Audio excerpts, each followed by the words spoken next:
بسم اللہ والصلاة والسلام علی رسول اللہ صلی اللہ علیہ وسلم۔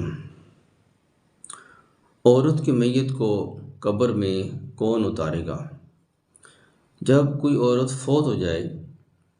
تو اس کے جنازے میں کیونکہ غیر محرم لوگ بھی شریک ہوتے ہیں، تو جب اس کی میت کو قبر میں اتارا جاتا ہے اس وقت بھی بہت زیادہ لوگ وہاں پر اکٹھے ہوتے ہیں اور قبر کے اوپر اکٹھے ہوتے ہیں اور آپس میں باتیں گپ شپ لگا رہے ہوتے ہیں۔ تو ایسے لوگوں کو چاہیے جب عورت فوت ہو جائے اس کے دفن کا قبر میں اتارنے کا وقت آئے تو وہاں پر کوئی غیر محرم کھڑا نہ ہو، بلکہ وہاں پر پردہ کر لیا جائے۔ یہی فرق ہے مرد اور عورت کی میت کو قبر میں اتارنے کا۔ مرد کو پردے کی ضرورت نہیں ہے،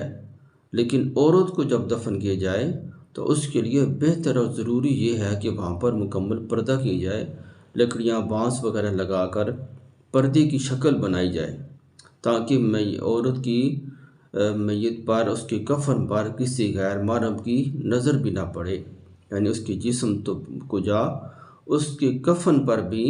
کسی غیر محرم کی نظر نہ پڑے۔ وہ عورت اگرچہ اپنی زندگی میں پردہ کرتی تھی یا نہیں کرتی تھی، لیکن مرنے کے بعد عورت کے لیے یہ حکم ہے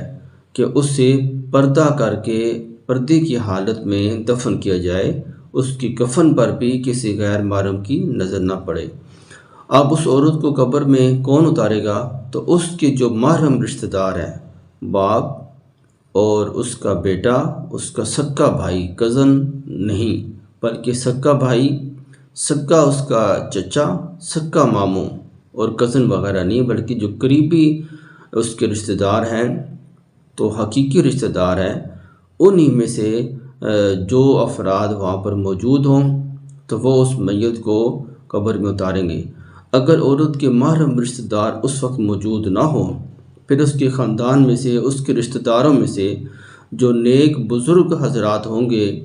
تو وہ شامل ہو کر اس عورت کو قبر میں اتاریں گے۔ اگر وہ بھی موجود نہ ہوں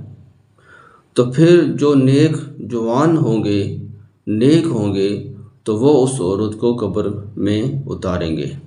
دعا کہ اللہ تعالیٰ